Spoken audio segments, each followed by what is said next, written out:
What is going on, everyone? Commodore Les here, bringing you guys my live reaction of Dandadan manga chapter 69. Now, the chapter is out over on the vids. We are here today to sit down and read the latest installments of Yuki no Utatsu's up-and-coming hit series and see the Space Kaiju versus the Great Kinta Zeta finally go down. We have no idea how this thing's going to work, but regardless of all that, we are here to see greatness. That's what we're here for today, man. We have the whole setup now with the Nanoskins, Nanomachines, however you want to go by it. If you're a Metal Gear fan, I know Nanomachines probably sounds a little bit better off the tongue. For me, probably might be the case, but we'll stick with the Nanoskins.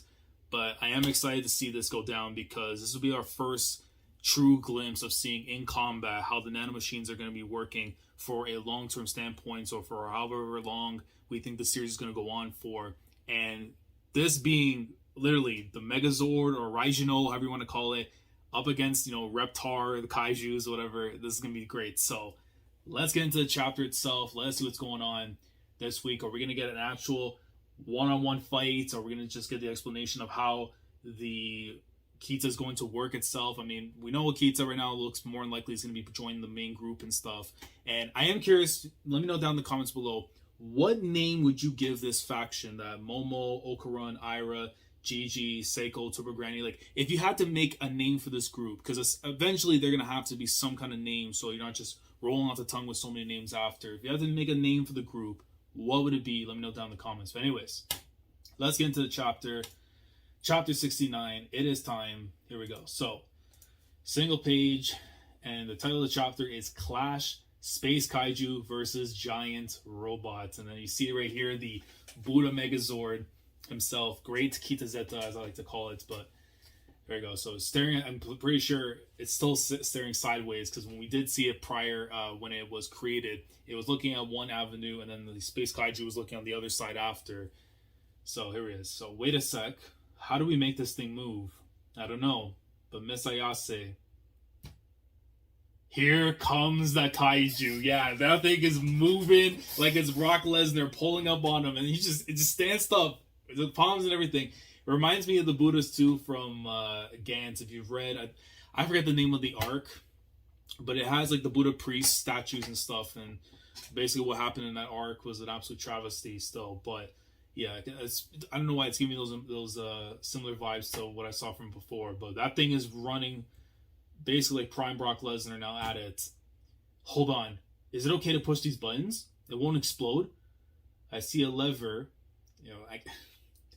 As somebody who has been going through it as a football fan in recent times, that is the one word I absolutely have been despising as of late, and that's the word lever. Absolutely drives me off the wall. So apologize for the slight rattle you just felt right now from me, but yeah, me and that word are not on good terms whatsoever. Should I pull it? Why am I stuck in here? Yeah, of course. And Gigi with the evil eye still just going off. I mean, eventually we're gonna have to try and calm that thing down, but it's gonna be more difficult than easier said than done. Calm yourselves and listen to me. Incredible. There's more than 5 times the energy gain.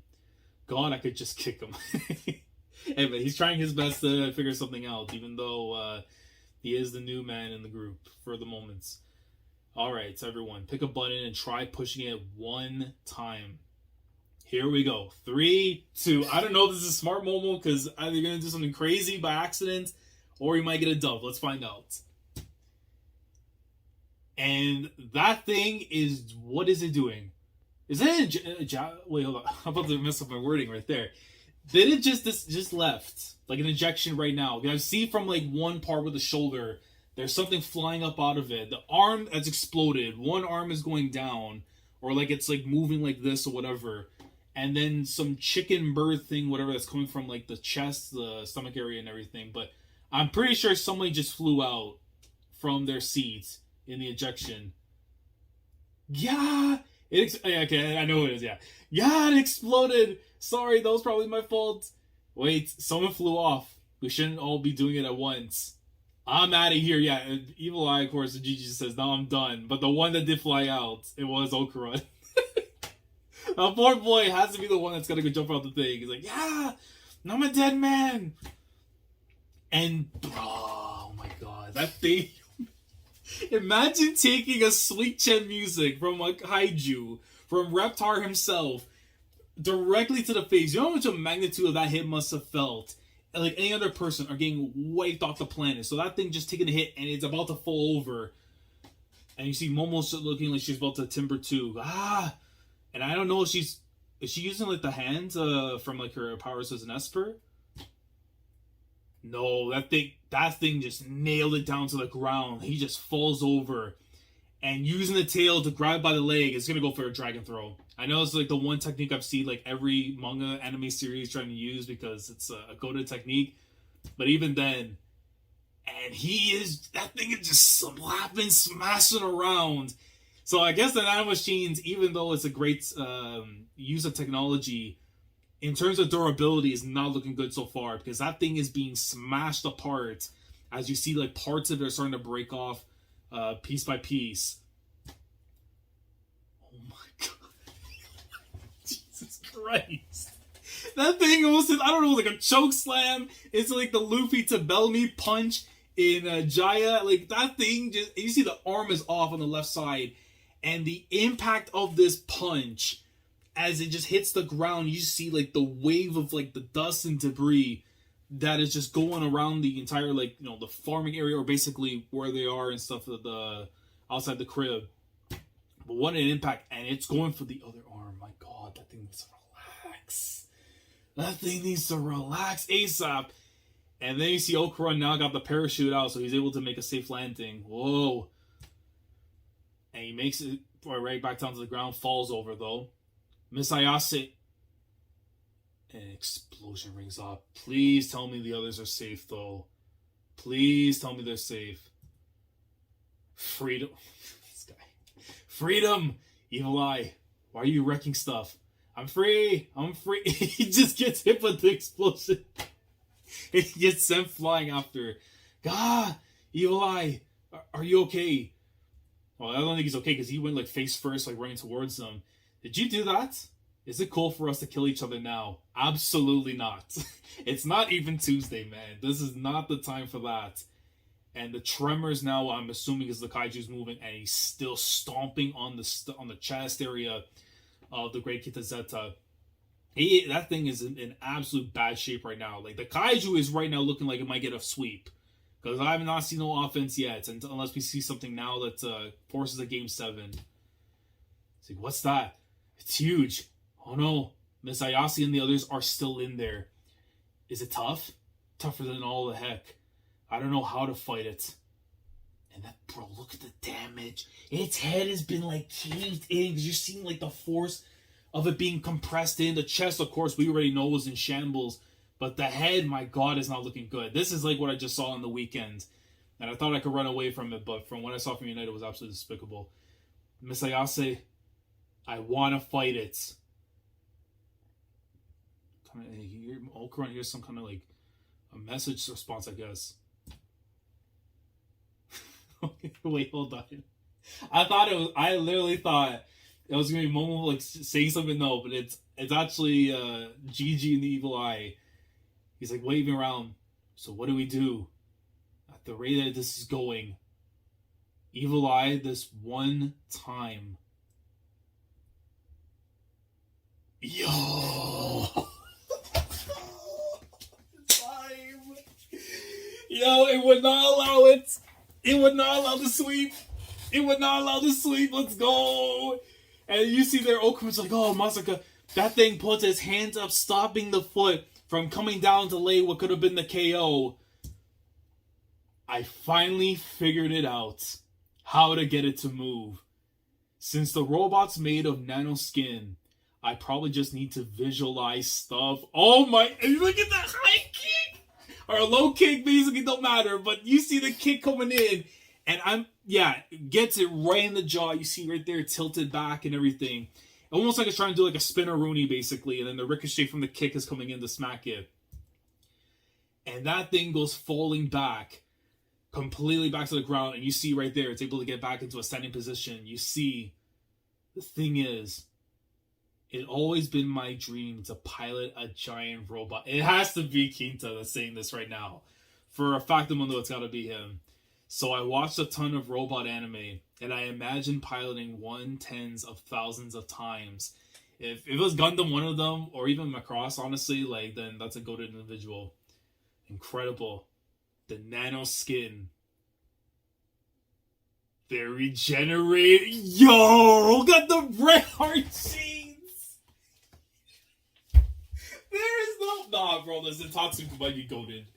Tatsu might be goated. He actually might be. I don't know if it's because of Power Rangers, Raijin-O, Gundam, Macross, or the WWF. One of those things. He is goated if so, bro. They put the shades on and said, listen, man, it is time. The best there is, the best there was, the best there ever will be has arrived on the scene. They're regenerating and transforming. And you see his thing already got the stance out and all that. The hair, almost like in a ponytail kind of thing going on. I guess its leg has some kind of like a shield thing going as well. Or the armor has now been mortified, but transformed basically. But the shades, though, is where it's coming from, man. That thing has, it's already goated. You could say I myself am a robot. No, robots are me. Kinta, the end of Joy Toy Pegasus Sakata. Here I go. That name is kind of too long to be saying, but Kinta Pegasus Sakata, the Wild Pegasus. Shout out to New Japan. Here I go. We here for it. We're here for it. That's the end of the chapter. Yeah, that's the end. Okay. So, imagination is definitely key to making this whole thing work out. And that's right now what we have with Kinta now switching up the flow. He's using the imagination to get the transformation stuff in, be able to work it the way he needs to. Now a real fight's about to begin. It wasn't looking good whatsoever because they had no idea how the properties would work with the nanoskins. But again, as was said before, imagination is key. You can't just expect that you're going to press buttons and everything's going to work the way it should. You have to use the mind. The mind is very important for this whole thing. So the fact that we haven't seen now towards the end of the chapter regarding Momo and Ira, I presume that they're going to have to use their imagination as well with Kinta to work together in this battle against the Kaiju, since Okuran and Gigi are now pretty much outside, and they're going to have to basically be like a secondary option in case something goes wrong. Then they need to jump in and do something. It is tough to see, though, for Okuran because we know that with the Turbo Granny, the energy and stuff have been taken out from him from earlier. So unless there's like a second chance of trying to get back into that, it looks like it's going to have to come down for sure to the Great Kinta Zeta, I should say, to go ahead and get this W here now. So yeah, this has now the potential to be a very, very interesting fight, because now that we have both sides ready to go, hands should be thrown. Like, I should be expecting some double spreads here and there, just showcasing the fight choreography that Tatsu is so goated at. And I'm very much looking forward to seeing how this is going to play out, because it could go on for another few chapters, 3 chapters, 4 max, in terms of, getting the whole resolution, not just the fight itself, but the resolution of the arc. But my God, man, the Nanoskins, listen, imagination, we here for it. I'm excited for it, man. And Kinta, if he's a Gundam fan, especially the origin, he has all my respect. Like, literally, he has all of my respect. So, Kinta Pegasus Sakata, we're here for it, man.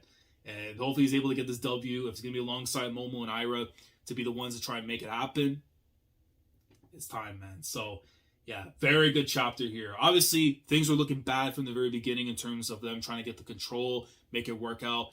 But as we have known before, imagination was key. That is the way to go about things. You can press the buttons all you want, but when dealing with nanoskins, the mind is the biggest part that you have to take care of. And especially in a fight, honestly, I think if they were to get, let's say, rendered unconscious, put in a coma, something where the mind isn't working, then it would go against the nanoskins, because they are only as good if your brain is in operation.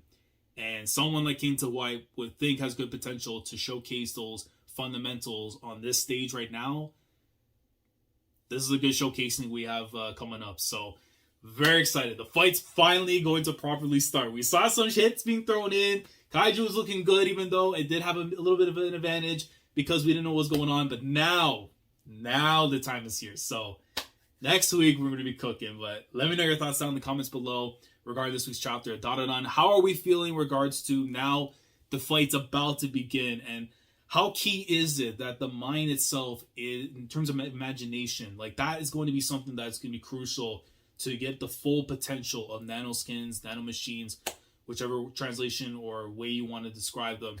But let me know just how we're feeling about the chapter itself, and then the things, of course, that I brought just now in regards to it. And how long do you see this fight going on for? Now that it's actually about to go down, like a couple chapters, possibly 3.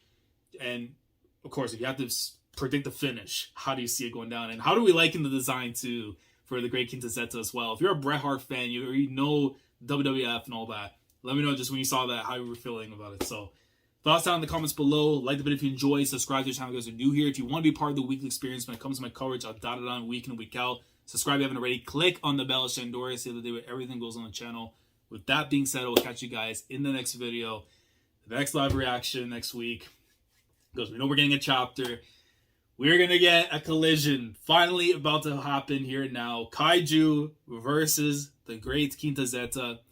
And Kinta Pegasus Sakata, the Wild Pegasus.